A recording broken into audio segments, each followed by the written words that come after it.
A physician copies a patient lab results and go into ChatGPT and paste it there to help the physician generate a clinical note.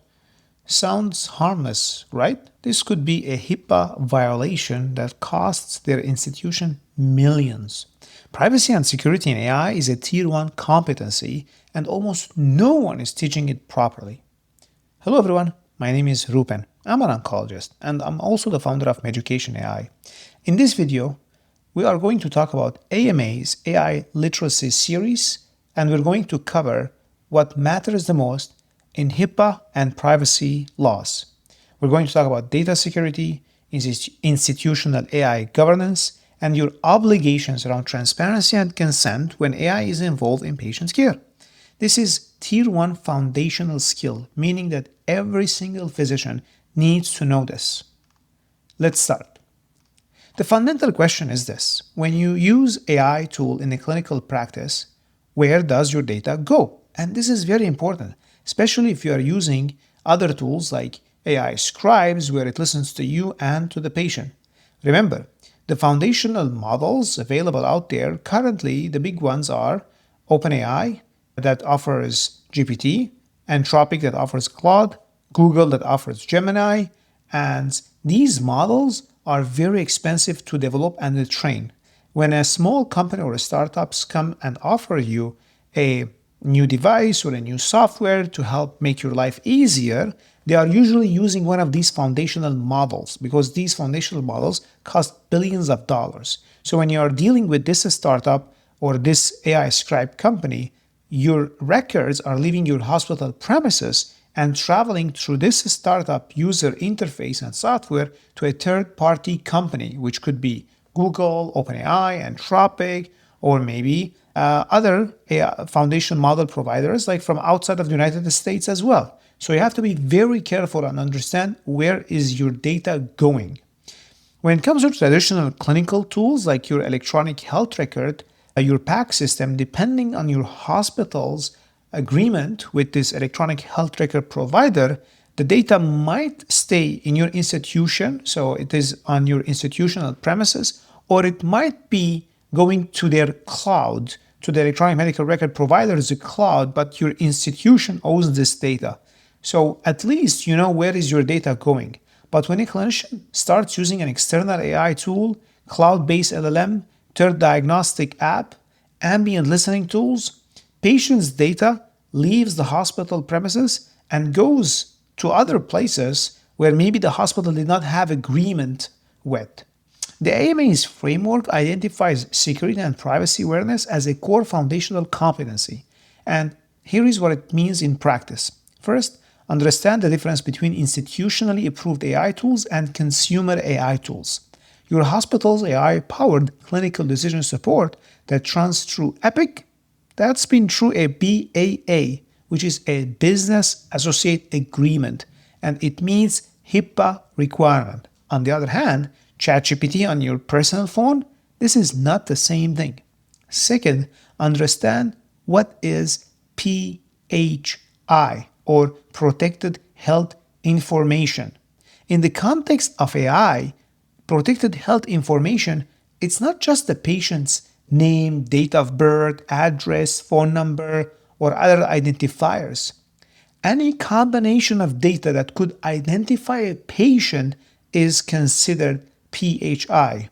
If you combine age with diagnosis with some procedural dates and some specific 2-3 combinations of cancers or diseases, and this data is enough to identify that person, even without mentioning their name, that could be considered PHI. Third, and this is one that catches people, understand that many AI tools retain your data. When you enter a text into an AI model, some services use this to further train their models and even keep their data on their servers, even if you delete the data from your end. And this could become very hard to track unless there is a legal case. The second important thing here is to understand, and which is section 2, the transparency and consent in AI-assisted care. The AMA competency framework includes the clinician-patient interface as a foundational requirement. But what does that mean? It means when you tell your patients Next time, I'm going to order a CT scan, and the CT scan, when it is done, you tell the patient it showed this and this. You have to treat the AI the same way. The AI is a diagnostic tool. When you're using an AI in patient care, you have to tell the patient, we use an AI tool in making this treatment recommendations, and the AI tool recommended this and this based on this literature review. So you have to disclose if an AI system meaningfully contributed to a clinical recommendation. The patient has the right to know. This doesn't mean you spell check every algorithm in your electronic health record, but if an AI model generated a treatment recommendations or applied a diagnosis on imaging, then that's meaningful. But that's not enough. You also need to explain in plain language what the AI did and what role it played. Then we have the consent, and this varies by institution. But the trend is toward explicit consent for AI involvement in care decision, especially when it comes to AI scribe use. And we heard on news that some institutions, unfortunately, got into lawsuits when these AI scribe tools were used without patients' consent. Otherwise, this could have legal consequences. Remember, you remain the decision maker here. AI is just a tool. AI is just like the CBC you order, the CT scan you order. It's just a tool. You are the main decision maker. And similar to when you get a consent before doing a biopsy or starting a patient on chemotherapy, you have to obtain consent before using AI. Now let's move on to section 3, which are the practical security guidelines. Let me give you a practical framework of AI security in your own daily practice. Rule number 1, only use institutionally approved AI tools for patient data. If your hospital has approved a specific AI tool with a BAA in place, use that. If it hasn't, don't put patient data into it, period.